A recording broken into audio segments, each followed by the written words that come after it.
Bien, mis hermanos, entonces ya estando en la hora, daremos inicio, ¿cierto?, a este servicio de estudio bíblico y lo haremos en el nombre de nuestro Señor Jesucristo. Lo vamos a hacer orando al Señor y le voy a rogar a mi hermana Julia, ojalá que esta vez no se caiga, para que nos lleven esta oración. Amén. Amén. Amantísimo Dios, te damos gracias primeramente por el amor, por la misericordia, por el día que nos regalas, Señor mío, por la oportunidad de disfrutar este día, porque el día de mañana no lo sé.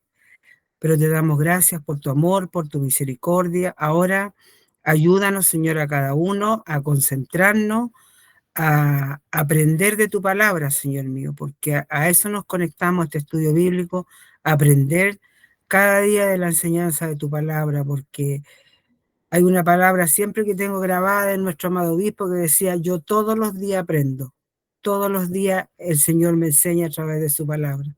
Y lo mismo digo yo, Señor, todos los días tú nos enseñas, nos corrige, nos exhorta, también nos anima, también nos alienta a través de tu palabra, Señor. Ayúdanos en esta tarde a cada uno de nosotros a unirnos en un solo espíritu. Y a mi hermano, Señor mío, que va a llevar al frente este estudio bíblico. Te lo pedimos, te lo suplicamos, a través de tu Hijo Jesucristo, nuestro bendito y buen Salvador. Amén. Gloria a Dios, gloria a Dios, gloria a Dios. Muchas gracias, hermana Julia. Reitero mi saludo a todos los hermanos que están presentes esta noche. Hoy día fue una mañana bien helada, así que se nos empieza a acercar el frío, pero con el calor del Señor esperamos, ¿cierto?, terminar este día. Tenemos la lección para esta noche aquí en Mateo, en el capítulo 13, en el verso 53. El verso 53 al 58.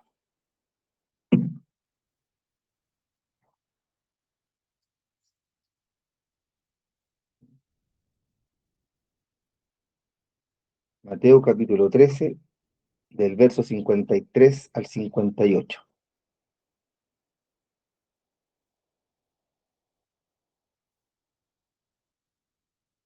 Bueno, les adelanto que la lección es hasta el 57 y el texto, al igual que estas últimas dos ocasiones, el texto es el último verso de esta serie. En este caso, el verso 58 va a ser el texto, pero lo vamos a incluir igual en la lectura para darle contexto, ¿cierto?, a lo que vamos a leer. Y habiéndolo entonces encontrado, mis hermanos, mis hermanas, daremos lectura a la palabra de Dios en el nombre de nuestro Señor Jesucristo.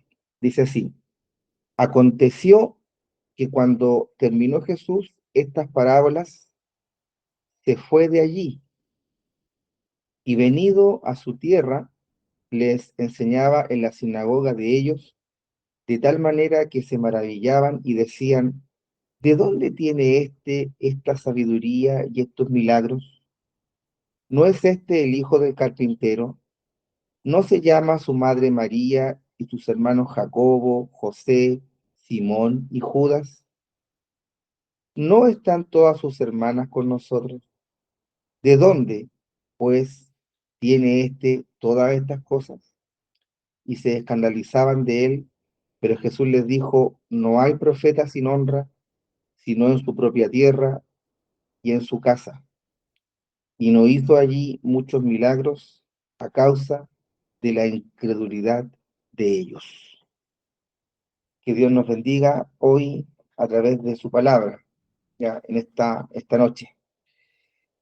Bueno, como les dije, el último verso lo vamos a dejar para el texto del domingo, pero vamos a analizar, hermanos, estos 5 versos del 53 al 57. Bueno, aquí ya estamos en el último parte de este ciclo de las parábolas del reino, ya que hemos analizado durante este ciclo, ¿cierto? El ciclo de las parábolas del reino. El Señor termina esta enseñanza, recuerde que estas últimas tres corresponden a sus discípulos, ¿cierto?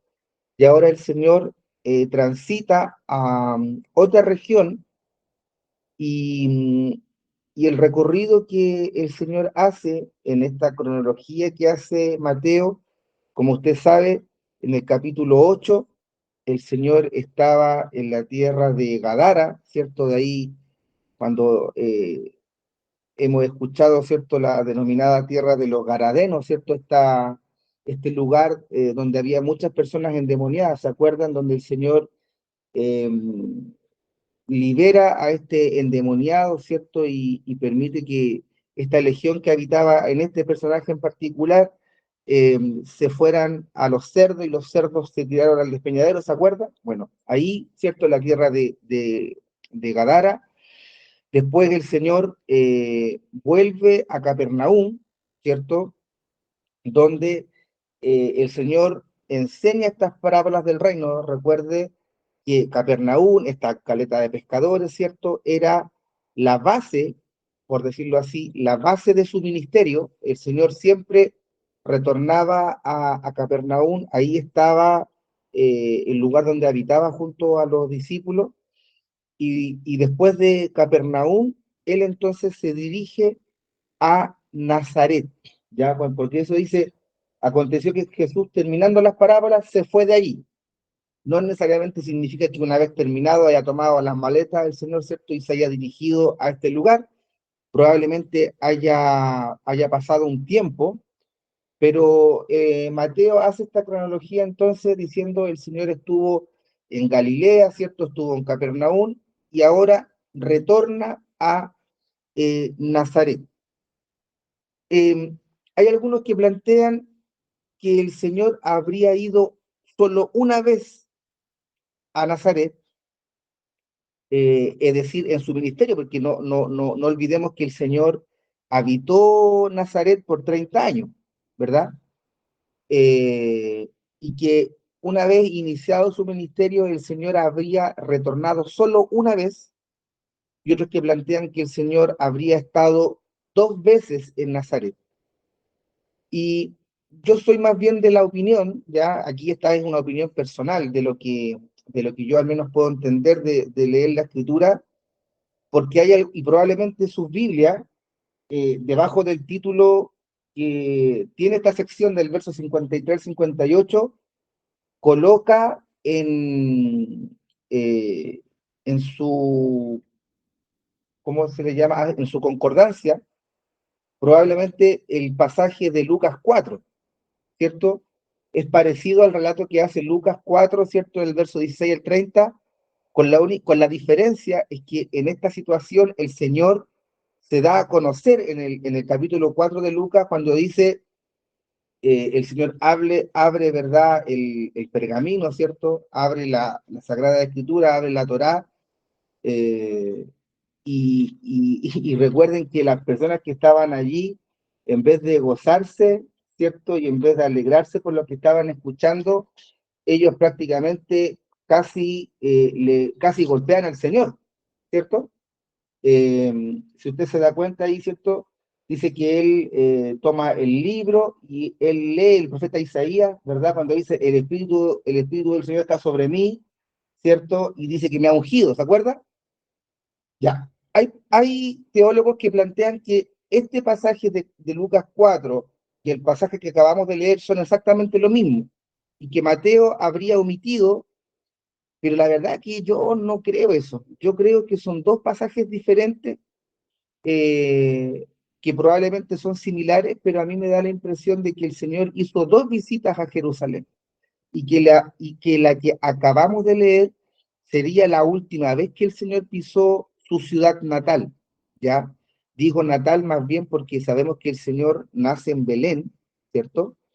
Pero el Señor es de Nazaret porque ahí estuvo su lugar de crianza, ¿ya? No hay que olvidar por qué el Señor nació en Belén, porque primero estaba escrito, ¿cierto? Es una profecía cuando dice, oh de ti Belén Efrata, ¿cierto? Que eres la más pequeña de las tierras de Israel, de ti nacerá, ¿cierto? Usted lo sabe. Primero porque estaba escrito, segundo porque con el edicto imperial, usted sabe que se hace el censo, ¿cierto?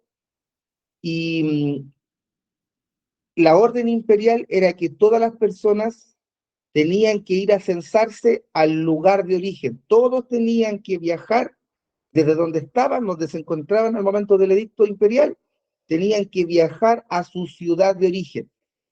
Pero José y María eran de Nazaret. Pero ¿por qué ellos se trasladan a Belén? Porque según la tradición y lo que ellos entendían, la familia de ambos viene de la familia de David, ¿cierto? Viene de la familia de David, David el rey. Es de la misma simiente, ¿cierto? Y eso lo dice claramente ahí en el libro de Primera de Samuel, ¿cierto? De que primero el mismo rey David fue ungido en Belén, ¿cierto? Cuando Isaí, Dios le dice, vino palabra de Dios a Isaí, ¿cierto? Anda y ve, anda a Belén, ¿cierto? Anda a ver a Isaí, ¿cierto? De Belén, que tiene tantos hijos, y ahí se produce la elección, ¿verdad? Mira, aquí para no divagar. Primera de Samuel, mm, primera de Samuel 16, verso 1, ¿cierto? Dijo Jehová a Samuel, ¿hasta cuándo llorarás a Saúl, habiéndolo yo desechado para que no reine sobre Israel? Llena tu cuerno de aceite y ven, te enviaré a Isaí de Belén, ¿cierto? Porque de sus hijos me he provisto de rey. Belén, ¿cierto? Era algo especial porque ahí fue ungido rey, el rey David, y porque también la escritura señala, ¿cierto?, que David había nacido en Belén.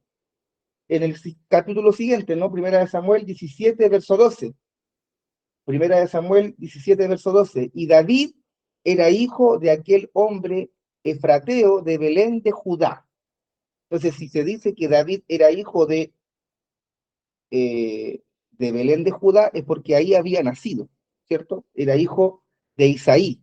Por tanto, ahí nació el rey. Y como la simiente, ¿cierto?, de José y de María venían de el rey David, es por esa razón que ellos tienen que viajar a Belén y es ahí donde el Señor nace. Pero el Señor, toda su vida, sus 30 años, salvo este hecho primero, el día de su nacimiento, que fue en Belén, pero el resto de su vida él la vive en Nazaret. Por eso que la versión dice, y se fue de allí a su tierra. ¿Y cuál era su tierra? Su tierra era la la de Nazaret, cosa que también lo dice aquí en Lucas 4 versos 16. Lucas 4 verso 16, ¿cierto? Dice, vino a Nazaret donde se había criado, ¿cierto? Entonces, dejamos ya recordado eso, lo dejamos claro, el Señor nace en Belén, pero Él es de Nazaret, vive ahí y ahí se cría, ¿ya? Volviendo a nuestro texto original, ¿cierto? Fíjese lo siguiente, dice, y venido de su tierra, les enseñaba en la sinagoga de ellos. Mis hermanos, durante todo este ciclo largo de Mateo, hemos visto que el Señor siempre actúa de la misma manera, ¿ya? Porque el Señor Jesucristo pasó su ministerio, es decir, el de acercar el reino de Dios a la tierra, ¿cierto? A sus hermanos judíos, y lo hizo siempre a través de la enseñanza. Fíjese que lo primero que hacía al llegar a Nazaret, ni siquiera fue pasar por la casa de su mamá, ni por la casa de sus tíos, ni de sus primos, ni de sus hermanos. Él fue directo a la sinagoga. ¿Sí? Directo. Quizá uno de nosotros, en caso de que viviera en otra ciudad, ¿cierto?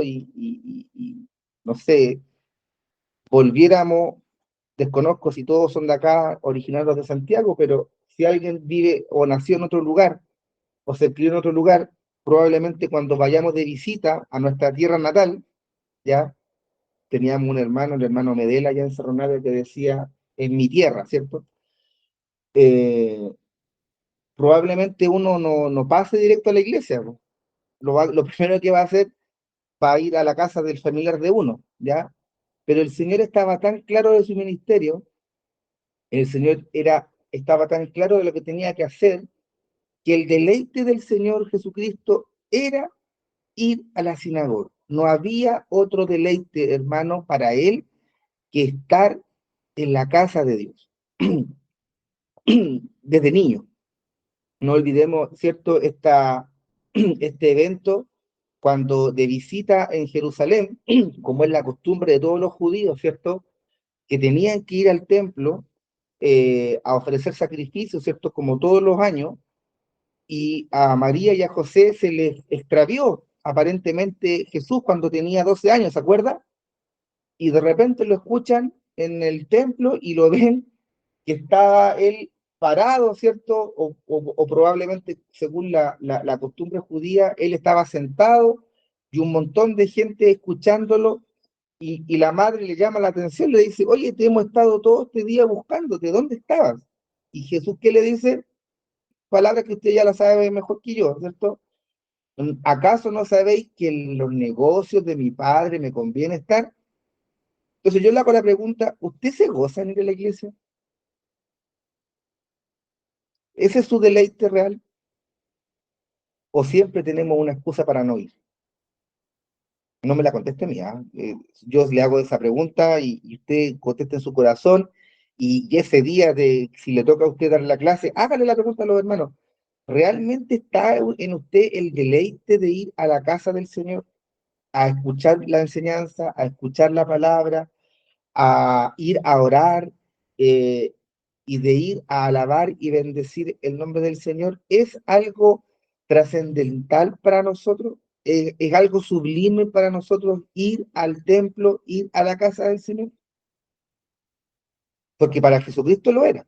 Como le digo, probablemente ni siquiera se dirigió a la casa de su hermano, ni siquiera fue la primera parte donde él pisó, sino que lo directamente a la sinagoga, porque ahí estaba su deleite, porque ahí estaba la casa de su padre, ahí estaba lo que él tenía que hacer. Entonces, ¿para nosotros es lo mismo o hay algo que es más importante que ir a la casa del Señor? Ir a la casa del Señor es más importante que la distancia que hay entre nuestra casa y el donde está ubicado el templo. Es más importante ir al templo que darle descanso a nuestra carne porque hemos trabajado toda la semana. ¿Es deleite para nosotros o es más deleite? Eh, Porque hermano, yo le digo, se acerca el Día de la Madre y lamentablemente, hermano, hemos adquirido esta mala costumbre, y no lo digo por las mujeres, lo mismo digo para el Día del Padre. Eh, Tenemos esta mala costumbre de que dejamos de ir a la iglesia por ir a saludar a la mamá o ir a saludar al papá. No, es que, bueno, si hoy día nos juntamos en familia y vamos a ver a mi mamá o vamos a ver a mi papá. ¿Ah? Y eso no está escrito, pues, hermano. Pero hermano Germán dice, honra a tu padre y a tu madre, pero tení, aparte del domingo, tení otros 6 días más para hacer eso. Y entonces de repente nos ocurre que nos vamos mundanizando, pues, hermano. Eso es lo que pasa. ¿Por qué? Porque no está en nosotros el deleite de ir a la casa del Señor, porque hay algo más importante, ¿ya? Y no puede haber nada más importante, hermano, no puede haber nada más importante, porque la palabra lo dice, que no dejare padre y madre, no es digno de estar conmigo, ¿ya? Y discúlpeme las mamitas, los papitos que están acá, pero esa es la verdad, pues, hermano, no podemos adornar la palabra, ¿ya? No podemos adornarla. Y me van a disculpar, pero estamos entrando en una mala costumbre que lamentablemente tiene la iglesia asumida en una frialdad tremenda, ¿ya? Y esto viene hace mucho rato, hermano. Viene hace mucho rato atrás, cuando antes de la pandemia, los hermanos iban todos en la mañana, hacían, como dicen los militares, hacen el chiri y ir en la pura mañana, y en la tarde, ¿qué pasaba? Día del padre, día del niño, día de la madre, no iba nadie, íbamos los mismos siempre. Entonces, ¿será efectivamente nuestro deleite ir a la casa del Señor? Hermano, lo lamento, pero esto hay que decirlo. Y es lo que es, pues, hermano. No puedo disfrazar la palabra del Señor, porque, como siempre digo, prefiero que usted se enoje conmigo y me encuentre exagerado, a que el Señor después me diga, oye, yo a ti te mandé a predicar y omitiste esta parte. Yo prefiero que se usted enoje con usted, o sea, que usted se enoje conmigo y no el Señor conmigo, de todas maneras. Pero es una realidad, hermano. Una realidad. Hoy día, ir al templo, de repente no es lo más importante. ¿Por qué? Porque incluso, mis hermanos, hay hermanos de la iglesia que aprovechan, miren, aprovechan de ir al templo porque tienen que ir a ver a la mamá, al papá, al tío, al familiar, al amigo, y como de pasadita voy a la iglesia. Y eso, hermano, no puede ser, ¿ya? Porque la preeminencia en todo, de todo y por todo la tiene nuestro Señor Jesucristo. Y por favor, mis hermanos, recalquemos esto, que el Señor les dé la gracia para decirlo. Aquí quizás lo podemos decir de una manera más directa y clara, porque aquí estamos, somos todos adultos y somos todos maduros aquí en las cosas del Señor, por tanto, nadie debería sentirse agraviado por lo que digo. Pero eso, hermano, es efectivo hoy. Hoy día hay una liviandad tremenda, hay una frialdad tremenda, porque siempre hay algo que nos genera más felicidad o hay algo que nos genera más placer, que ir a la casa del Señor, ¿ya? Así que sigamos el ejemplo de nuestro Señor Jesucristo, que fue directo entonces a la sinagoga. Y como ya le decía, el Señor basó su ministerio en esto, eh, mediante la enseñanza. Y recuerde que el Señor basaba su ministerio en tres elementos importantes: la enseñanza, la predicación y las sanidades. El ministerio del Señor Jesucristo estuvo basado en tres cosas: la enseñanza, la predicación y las sanidades o milagros. ¿Por qué digo esto? Porque está escrito Mateo capítulo 4, verso 23. Mateo capítulo 4, verso 23. Mateo capítulo 4, verso 23. ¿Por qué estamos dando este verso? Para ratificar que el Señor basó su ministerio en la enseñanza. Dice, y recorrió, si bien digo, verso 23 y 24, y recorrió Jesús toda Galilea enseñando en las sinagogas de ellos y predicando el evangelio del reino y sanando toda enfermedad y toda dolencia del pueblo, y se difundió su fama por toda Siria, y le trajeron todos los que tenían dolencia, los afligidos por diversas enfermedades y tormentos, los endemoniados, lunáticos, paralíticos, y los sanó. ¿Ves? Entonces el Señor basó su ministerio en la enseñanza, en la predicación y en las sanidades y en los milagros. ¿Se da cuenta? Entonces, vemos que el Señor mantenía una línea de comportamiento en base a su rol, en base a su cargo, que era, cierto, ser el Mesías. Y también lo fue a hacer entonces a su tierra, a su ciudad, que era entonces Nazaret. Pero aquí las personas, mis hermanos, de este lugar, al contrario de lo que sucedió en Capernaum, en Galilea, allá mismo, mis hermanos, en Samaria, ¿cierto? Que todos quedaron maravillados con la forma profética que se mostró, ¿cierto?, a la mujer samaritana. En distintos lugares la gente quedaba boquiabierta por lo que había acontecido en la casa de Lázaro, ¿cierto? Todos los que habitaban allí. ¿Se recuerda cómo se llamaba? ¿Dónde vivía Lázaro? En Betania, ¿cierto? Que es una aldea que está cerca de Jerusalén, ¿verdad? Tenía Jesús 3 amigos en Betania, decía una alabanza, ¿cierto? La gente quedaba boquiabierta, se maravillaban de la gracia que el Señor tenía, ¿verdad? Y aquí dice, se maravillaban también en Nazaret, pero se maravillaban era una especie de asombro, pero con un dejo importante de incredulidad. Se maravillan no por gozo, ¿ya? Se asombran no por gozo, sino que se asombran más bien con un dejo de incredulidad. Cuando hacen la pregunta, ¿de dónde tiene esta sabiduría y estos milagros? Ese es el asombro que tiene. Significa entonces que en la sinagoga el Señor había enseñado de una manera que ellos nunca habían escuchado, ¿ya? Probablemente durante los 30 años que el Señor estuvo en Nazaret, nunca, jamás se mostró como el Mesías. Quizá ellos nunca vieron en Jesús algo distinto, lo vieron como todos los otros nazarenos, probablemente, porque el Señor siempre respetó los tiempos de su Padre. No olviden que cuando el Señor fue invitado a las bodas de Caná, ¿verdad? Cuando su mamá, María, le dice, no tienen vino, ¿qué le dijo el Señor Jesucristo? ¿Qué le dijo Jesús a su mamá? Le dijo, ¿qué tienes conmigo, mujer? No ha llegado mi hora todavía, no es mi momento, ¿cierto? No es mi momento, porque el Señor siempre respetaba los tiempos, no se dio a conocer antes, ¿ya?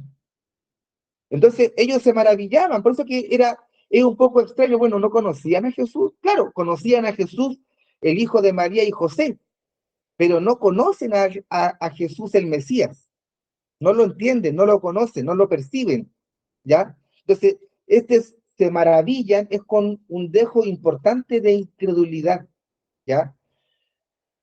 Ellos entonces reconocen en el Señor, en Jesús, reconocen que Él enseñaba con gracia. Él enseñaba no como los sacerdotes, no como los jefes de la sinagoga, Él enseñaba de una manera distinta. Y probablemente, mientras el Señor enseñaba en la sinagoga, porque era su derecho, recuerden que todo judío hombre, a partir de los 12 años, puede ir a la sinagoga, y como derecho del judío hombre, es decir, varón de 12 años, tenía el derecho de al menos durante la semana o durante el mes de ir, de leer una porción de la Torá, y tenía el derecho de predicar, es decir, tenía el derecho de exhortar, de enseñar, tenía el derecho de predicar o de enseñar o de explicar alguna parte, ¿cierto?, de la Torá. Tenía ese derecho, el Señor lo tenía, porque era judío. Probablemente cuando dice, ¿por qué enseña con esta sabiduría y por qué tiene estos milagros? Probablemente el Señor en Nazaret hizo algunos milagros. Probablemente en la misma sinagoga, el Señor mientras estaba enseñando, probablemente hizo o sucedieron algunos milagros. Entonces, pero hay un dejo aquí importante, insisto, de incredulidad, ¿ya? Eh, ¿Por qué? Porque dice, ¿de dónde? Esto del ¿de dónde? Y claramente esta es una forma irónica, porque la intención de estas personas, que no sabemos quiénes son, pero hay muchos que son de sus vecinos probablemente, hay una manera irónica de desacreditar al Señor Jesucristo. Con esto ¿de dónde sacó esto? Es una manera de desacreditar al Señor, ¿ya? Aquí están difamando al Señor, ¿ya? Hay una calumnia probablemente porque incluso podríamos decir que ellos están diciendo, acusando de que el Señor sería un falso Mesías, por ser de donde es. ¿Ya? Entonces, la situación es grave. ¿Mm? Difamarlo en público, desacreditarlo en público, al decir de dónde esté, porque esta, eh, esta forma de referirse, ¿no? Como cuando decimos en Chile, habían cuatro pelagatos, o este tipo, ¿cierto? El este es una manera despectiva de referirse a alguien, y en el pueblo judío, cuando se dice este, es de una manera muy baja, y de una manera bastante despectiva de la forma en que se refiere a una persona, y nada menos que a nuestro Señor Jesucristo. ¿Mm? Hay un descrédito. ¿Por qué? Porque están mirando entonces a quién. Dice, ¿no es este el hijo del carpintero? La costumbre de los judíos es que a las personas se les conoce o se les asocia al Padre, ¿cierto? Jesús, hijo de José, David, hijo de Isaí, ¿cierto? Y usted ve que en la Biblia, cuando se habla de un hombre o de una mujer, se dice de quién es el Padre. No se asocia primero con la madre, sino que se asocia primero con el padre. Y indirectamente hacen referencia a José porque dicen, ¿no es este el hijo del carpintero? Es decir, el hijo de José. Pero mis hermanos, el hecho de decirle este es el hijo del carpintero, por tanto, el hijo del carpintero es carpintero, el hijo del zapatero es zapatero, ¿cierto? El hecho de decirle carpintero no es en sí la ofensa, no es esa la ofensa de decirle este es un carpintero, porque hay que también decir que carpintero tiene mucho significado, o es un significado bastante amplio, porque uno hoy día lo entiende que el carpintero es una persona que trabaja en madera. Para el mundo de la sociedad judía, el carpintero es eso, sí, trabaja con madera, también es capaz de trabajar con la piedra. El carpintero incluso es un constructor. Hasta podríamos decir que el carpintero es un contratista para la construcción de alguna casa, edificio o alguna otra cosa. Por tanto, no era una ofensa ser carpintero para la época, para nada. Al contrario, o sea, ser carpintero era una profesión bastante respetable.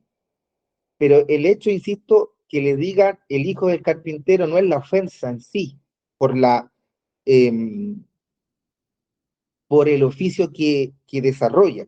Ah, no era la ofensa, sino que ellos al decirle, no es este el hijo del carpintero, ¿qué es lo que están haciendo? Están negando qué? Están negando el rol mesiánico del Señor Jesucristo. Es decir, es una forma de negar que Él es el Hijo de Dios, que Él es el enviado, que Él es el Cristo, que Él es el Mesías. Cuando le dicen, no es este el hijo del carpintero, entonces están negando su divinidad, están negando su mesianismo, ya para que lo anoten. No es la ofensa el que le digan carpintero, sino que lo ofensivo es que están negando en Jesucristo su calidad de Mesías, ¿ya? Después le dicen, su madre no se llama María, sus hermanos no son Jacobo, que es que sería, ¿cierto?, lo que el apóstol Santiago, ¿cierto? José, Simón, Judas, no es Judas Iscariote por si acaso, ¿eh? Probablemente sea el Judas que es la carta universal de Judas, probablemente a él se refiere. Ya da el nombre de su hermano. ¿Sí? Dicen, su madre no es María, pero ¿qué están haciendo ahí? ¿Están desacreditándolo porque es hijo de María? cuando sabemos, ¿cierto?, que el Señor, el Espíritu Santo, al ver y mirar, dice que en una mujer fue hallada gracia. ¿En quién fue hallada gracia? En María. Entonces, ser hijo de María es algo ofensivo, ¿no? ¿Qué cree usted? No, ¿cierto? Como dice mi pastora, hace con la cabeza, ¿no? Claro, no, no es ofensivo ser hijo de María, al contrario, si María en ella fue hallada gracia delante de los ojos del Señor.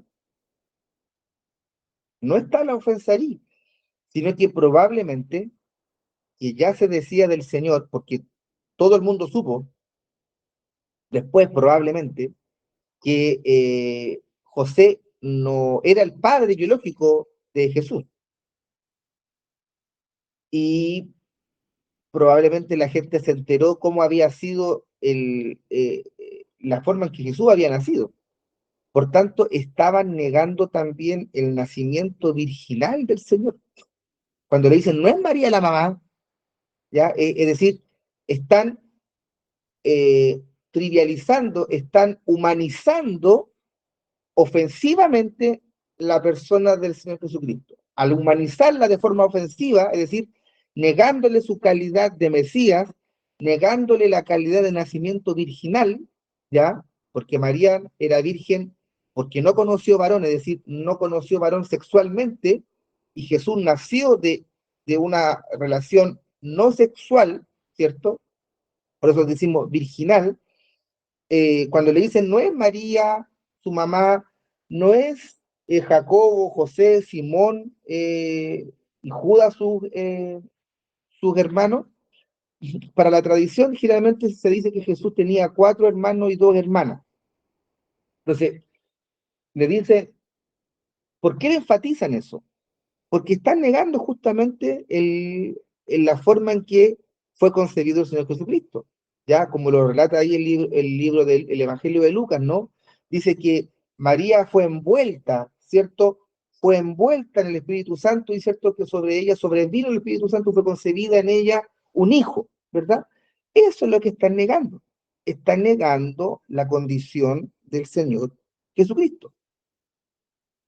Eh, y, y- y eso ya también es algo, claramente algo grave, ¿ah? Negar, ¿cierto?, el origen de el Señor. Y no conforme con eso, fíjense que al Señor le sacan en cara algo que probablemente podría ser bien doloroso para una persona cristiana hoy. ¿Cuál sería esa situación? Que la familia no acompañe a una persona a la iglesia. Eso es un dolor, probablemente. ¿Mm? Hay personas que probablemente su familia no los acompaña, pero eso no inhabilita a una persona a ser un profeta de Dios. Entonces, cuando le dicen, no están todas sus hermanas entre nosotros, ¿qué están queriendo decir con eso? Dice, ¿no están todas sus hermanas entre nosotros? ¿Qué es lo que comúnmente podría ocurrir? Que las hermanas estuvieran, ¿cierto?, con el grupo del Señor, como estaba Susana, por ejemplo, ¿cierto? Que eran mujeres que estaban con el Señor, ¿verdad? Donde iban los discípulos iba Susana, ¿sí o no? No están todas sus hermanas con nosotros, es decir, sus hermanas no andan con él, pues sus hermanas son de aquí, son de aquí de Nazaret. O sea, al Señor le estaban enroscando su situación familiar. ¿Mm? ¿Para qué? Para desacreditarlo, para inhabilitarlo. ¿Y cuántas veces ha pasado eso entre nosotros? Ay, que si la señora ni lo acompaña, la señora no la vemos. ¿Ah? La familia ni siquiera va con esta persona y muchas veces hemos querido inhabilitar a alguien por esa situación. De repente caemos en un juicio fácil. ¿Y por qué, mis hermanos? Porque finalmente la familia del Señor no aceptó su ministerio. Al principio no. E incluso en algún momento su propia madre, ¿ya? eh, probablemente la propia madre del Señor, en un principio, claro, sabía, ¿cierto? Sabía cómo había nacido y cómo se había concebido el Señor Jesucristo. Pero después la madre también se comporta de una manera extraña, como cuando eh, María y sus hermanos van a buscar al Señor, ¿cierto? Y a las afueras le dicen a uno de sus discípulos, oye, dile a Jesús que están aquí su madre y sus hermanos que necesitan hablar con él, ¿cierto? Y, y el Señor, ¿qué les manda a decir? Mi madre y mis hermanos son ustedes, los que creen en mi palabra.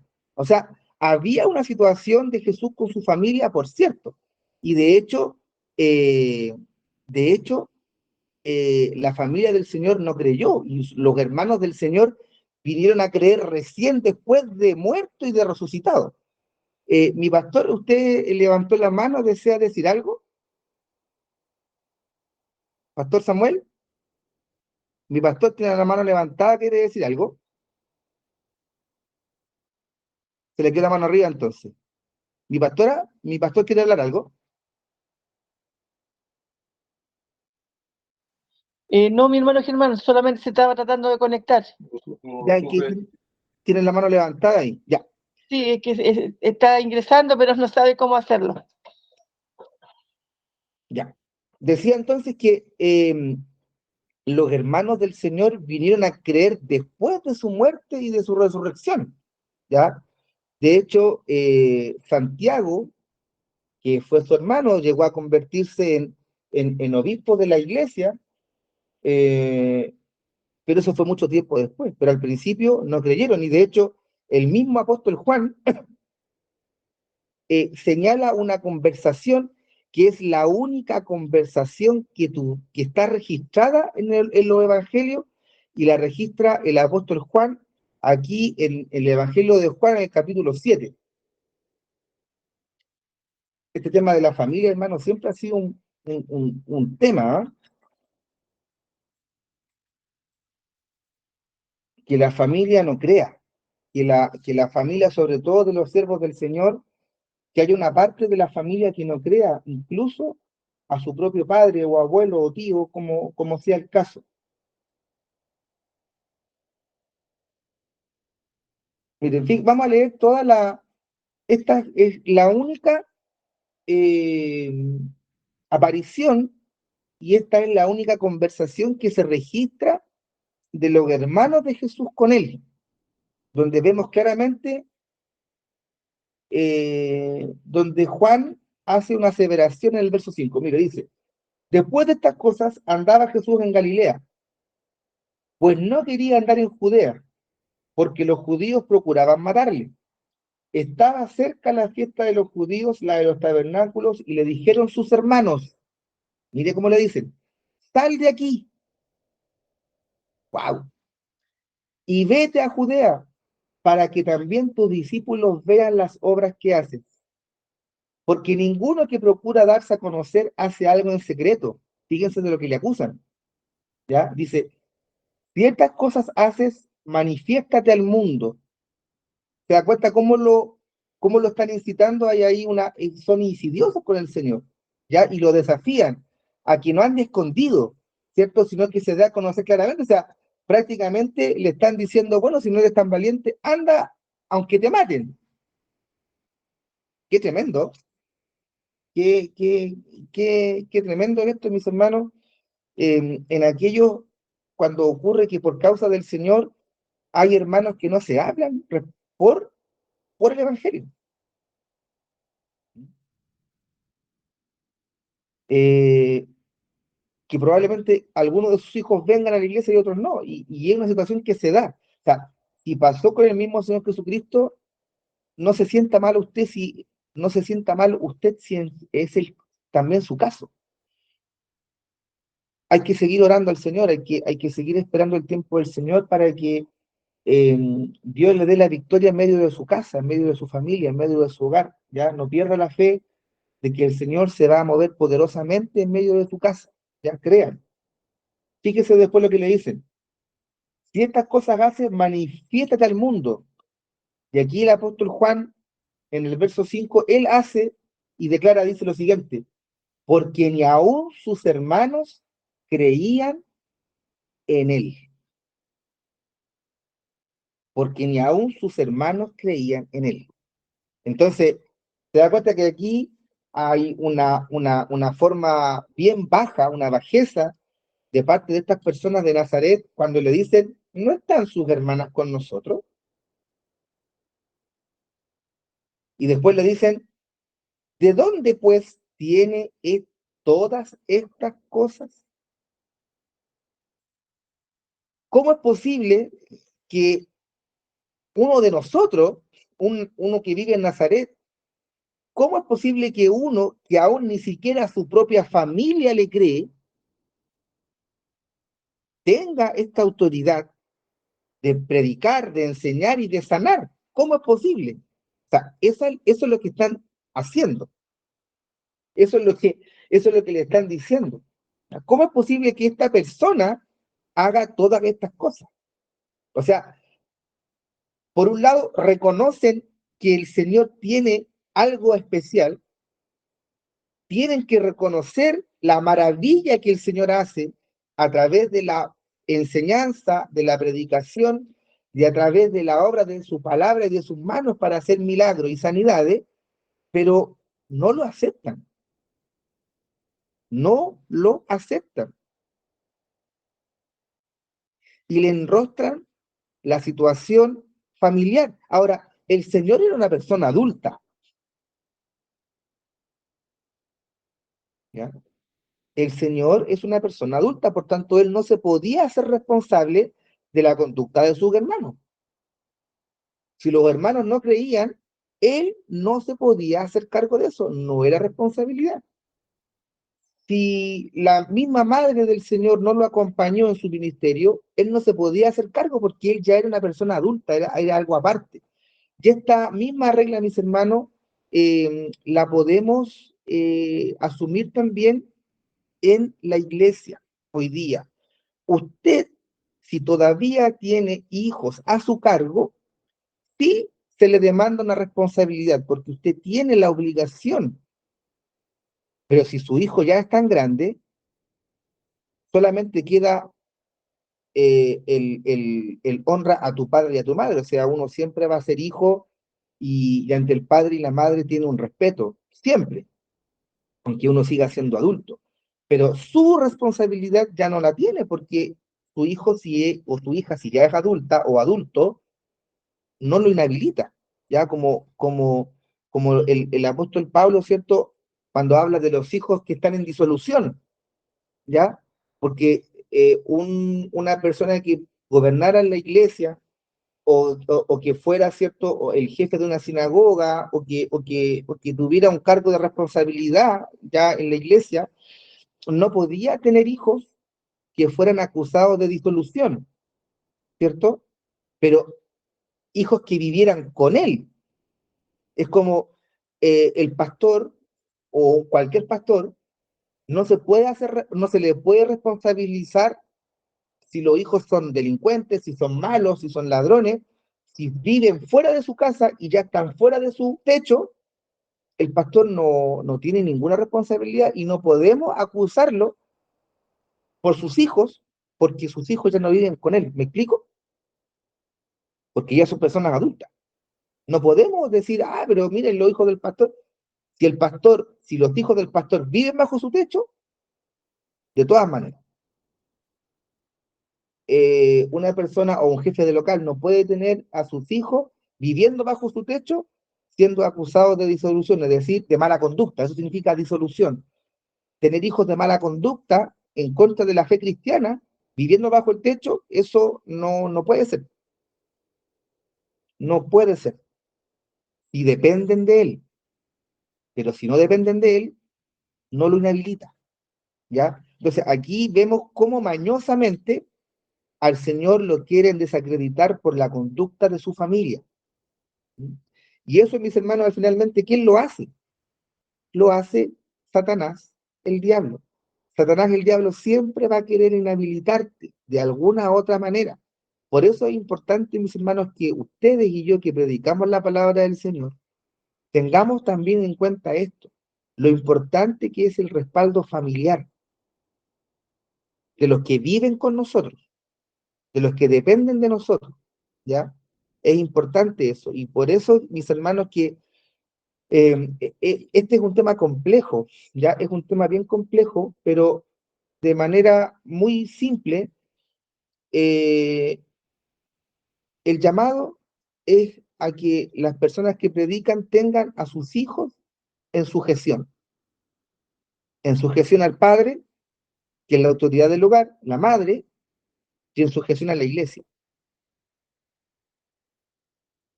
en sujeción a la iglesia. Y también, mis hermanos, el cuidado que debemos tener de no enjuiciar a los hijos del pastor o a los hijos del encargado de la clase o a los hijos de un predicador, dándole una carga que no tienen por qué tener. Eso de tienes que dar el ejemplo porque eres el hijo del pastor. Y pues son niños, son jóvenes, ¿ya? Esa costumbre que yo de chico escuché, ¿ah? Yo tenía que dar el ejemplo porque era el hijo del pastor, era el nieto del obispo. O sea, no le voy a decir más por más. Entonces, de repente tengamos cuidado con esas cosas, porque de repente sobrecargamos a los niños o a los hijos del pastor, a los menores de edad, con situaciones que uno es el hijo del pastor, pues no es el pastor, para todo orden de cosas, ¿no? Salvo que los hijos tengan una responsabilidad por obra del Señor, ¿cierto? Y eso no hay que mezclar nunca las cosas, ¿ya? Por lo tanto, hay que tener cuidado con esos juicios, con los hijos del pastor, con los hijos del jefe de coro, con los hijos del predicador, con los hijos del oficial, porque siempre pasa eso. ¿Ah? Queremos añadir de repente más carga de la que a nosotros nos corresponde, y le corresponde a los hijos de las familias de la iglesia, hermano. Hay que tener cuidado también en cómo uno disciplina a los hijos de los demás. ¿Sí? Uno tiene que primero disciplinar a los hijos de uno, ¿ya? Y después preocuparse de los otros. Pero eso no significa que alguien no pueda disciplinar a los hijos de uno. Uno también tiene que ser maduro en eso, mis hermanos, porque para eso están en la iglesia, para eso van a la iglesia, ¿ya? Pero tengamos cuidado con este punto, porque podríamos caer como lo hacen estos de Nazaret, de inhabilitar a alguien por la situación familiar. Hay que tener ojo, hermano, con los juicios rápidos, ¿ya? Porque acá claramente estas personas están siendo usadas por Satanás, el diablo, al que el Señor reprenda. Él siempre va a querer inhabilitar a los suyos de una u otra manera. Siempre, siempre. Por eso que debemos procurar, como lo dice el apóstol Pablo, debemos procurar, ¿cierto?, que a todos los que vivan bajo nuestro techo estén en sujeción, porque el que no gobierna bien su casa, no puede gobernar bien la iglesia. Ya, esa es también es doctrina bíblica, ¿cierto?, que está y que está vigente hasta el día de hoy. Dice el verso 57, ya para terminar, dice, y se escandalizaban, es decir, se ofendían de él, se sentían escandalizados por el Señor, por Jesucristo, por Jesús.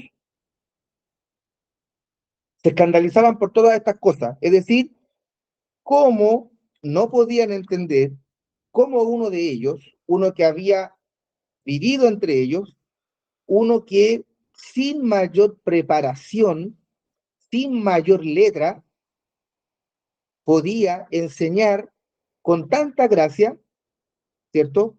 Cómo uno de ellos mismos podía enseñar, predicar y hacer milagros tan poderosos de esta manera. No lo podían entender. Por eso dice, se escandalizaban, ¿ya? No lo soportaban. Y eso, mis hermanos, también nos puede pasar a nosotros cuando de repente rechazamos a alguien por su apariencia, porque es chico, porque es grande, porque es mañoso, porque es pesado, porque es enojón, porque es simpático, o sea, por lo externo. Rechazamos a las personas por lo externo, por lo que por lo que está fuera. ¿Mm?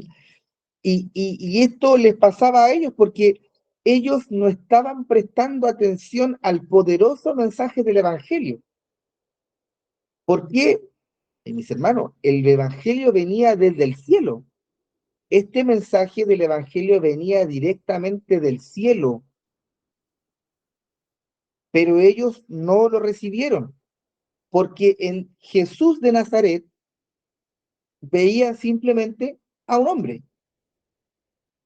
Veían, como lo podríamos decir, hermana Marisol, hermana Julia, veían a un vecino, veían a un vecino que vino como de visita, ¿ya? Nada más, veían a un hombre. Y como no podían ver más allá, porque estaba su vista cegada, como no podían ver más allá ante ellos un simple hombre, no veían que detrás de él venía el mensaje que venía directamente del cielo. Entonces, hermano amado, una enseñanza respecto a esto. Fíjese lo que nos podemos perder, que por uno de nosotros, por usted o por mí, pudiendo venir un mensaje directamente del cielo, una profecía, una enseñanza, algo que viene directamente del Espíritu Santo, lo podemos perder simplemente porque estamos mirando solamente a un hombre, porque estamos mirando a una mujer, porque estamos mirando a la persona que está frente a nuestros ojos. Y tasamos a la persona, la medimos, la evaluamos por lo que está enfrente de nuestros ojos. Y si cometemos, hermano, ese error, podemos perdernos algo maravilloso. Podemos perdernos una bendición preciosa si nosotros prestamos atención solamente a la persona que tenemos enfrente. Pero si tuviéramos fe, mis hermanos, si tuviéramos fe realmente, podríamos recibir aún mayores cosas que las que hemos recibido hasta ahora. Pero muchas veces las perdemos porque no vemos simplemente más allá que ver a un hombre o una mujer. Vemos a una persona con sus características, enojona, vemos a una persona que a lo mejor un poco tosca, parca, o, o vemos a una persona que a lo mejor no es de nuestro agrado, o es de nuestro agrado, una persona que conocemos. Ah, pues si yo lo conozco a este, pues si yo sé quién es. Yo sé quién es, pues si yo lo conozco de toda la vida. ¿Ya? A este yo lo conozco, esa expresión que tenemos. Ah, pues si a este yo lo conozco de chico. No, si yo sé quién es, no me digan, no me viene con cuentos a mí este. Nos pasa, ¿ya? Porque hay un adagio, un proverbio que dice que la mucha confianza trae menosprecio. Y también hay un proverbio que dice la mucha familia trae menosprecio. Porque, pues este yo lo conozco. Entonces, eso del conocerlo es como que, no, pues no, no. Entonces, no somos capaces de, de diferenciar las cosas. No somos capaces de hacer esa separación de que a uno de nosotros, hermano, Dios lo puede levantar, Dios lo puede usar y te puede profetizar, puede hablar una palabra de Dios, puede decir algo que cambie tu vida, puede hablar a través de sus labios el Señor para hacer un milagro, pero tú no lo vas a recibir porque solamente estás mirando al hombre que te está hablando o a la mujer que te está hablando, pero no ves lo que hay de Dios para ti. ¿Cuántas veces nos ha pasado eso, hermana, hermano? ¿Cuántas veces nos ha ocurrido? ¿Una, dos, tres? Yo diría que varias veces.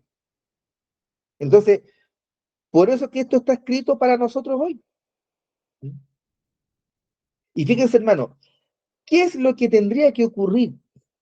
¿Cuál era la actitud que realmente ellos tenían que tener? Justamente todo lo contrario, pues, hermano. Porque ellos tendrían que haberse maravillado, pero con un dejo de maravilla positiva. O sea, ¿cómo decirlo? ellos tendrían que haber glorificado al Señor, ellos tendrían que haberse maravillado de las obras que hace Dios. Justamente, po. Oye, Dios tomó a uno de nosotros, a uno que venía de la familia de un carpintero, a uno de Nazaret, a uno de aquí, de esta ciudad, que era, Nazaret era una ciudad comercial. Haga cuenta como que Nazaret era muy parecido a la estación central, así, una cosa así, una ciudad muy comercial. Entonces, que nada bueno se espera de una ciudad como esa, ¿no? Pero ellos, en vez de alegrarse, se ofendieron.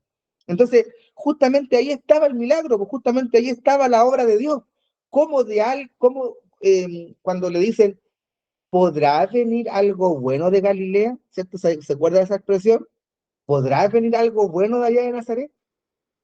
Entonces, pudiendo ver ahí la gloria de Dios, que, como decimos, de lo despreciado del mundo, de la escoria del mundo, Dios nos tomó y le hizo a usted un vaso de honra, y a mí también me hizo un instrumento de honra.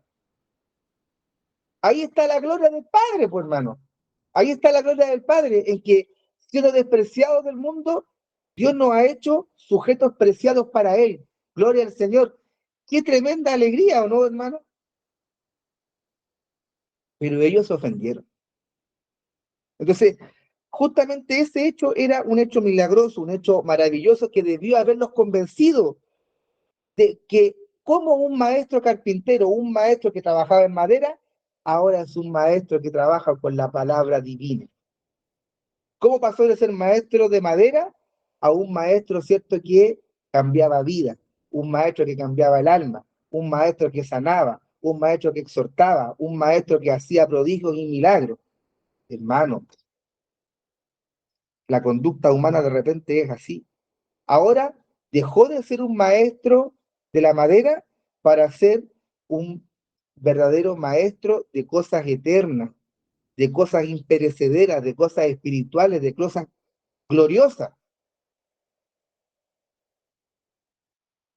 Cuidado, mis hermanos, con la incredulidad. En esto, mis hermanos,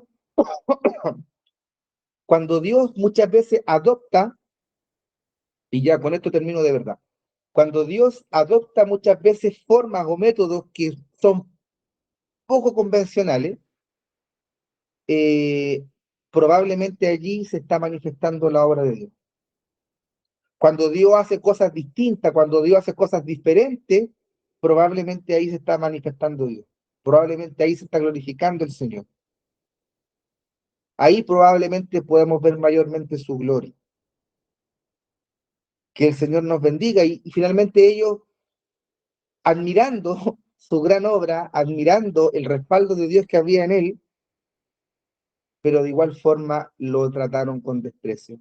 Hermano, tenga usted cuidado y enfaticemos esta parte con los hermanos el día domingo. Tengamos cuidado con despreciar a alguien, porque Dios probablemente te pueda hablar por la persona que tú menos esperas. A lo mejor por la persona que tú crees que es la menos indicada, para Dios es la más indicada.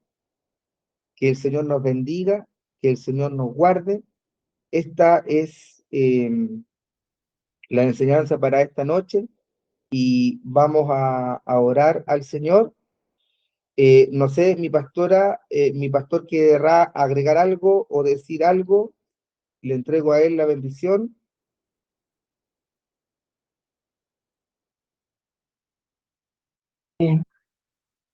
Mi hermano Germán no dice que continúe, Bien. que vaya adelante nomás con el servicio. Bueno, cerramos nuestros ojos entonces y le decimos, Padre, gracias esta noche por esta tu palabra. Gracias por el Espíritu Santo que se mueve a pesar de que estamos en el computador y que estamos a distancia uno del otro, pero tu Espíritu Santo está en la casa de mis hermanos y está aquí en esta hora en mi hogar y está en nuestros corazones moviéndose de manera poderosa mediante esta tu palabra. Padre, permite que siempre en nuestro deleite de corazón esté tu palabra y que sea estar en tu casa. Padre, porque aquí está nuestra familia, mis hermanos, mis hermanas que están al otro lado de la pantalla. ahí está, aquí está mi familia. Padre, te ruego que tú te muevas poderosamente, Señor, con esta palabra.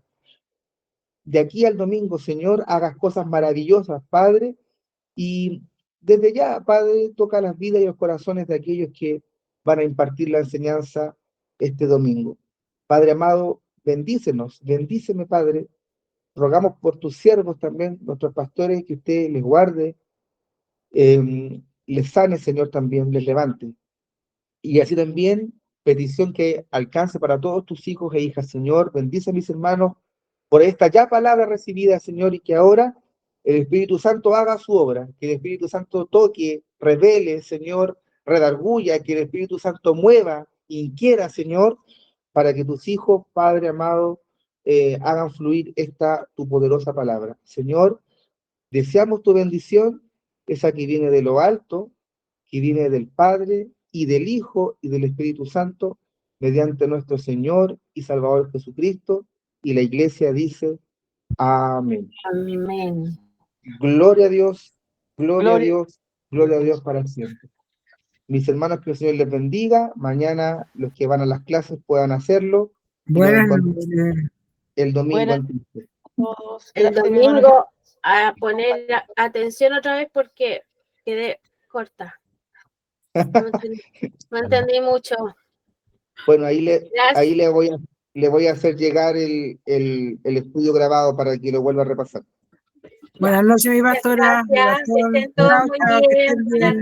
noches. Buenas noches a todos. Buenas noches, mi pastora y mi hermano. Gracias, buenas noches, mi hermano. Que Dios la bendiga.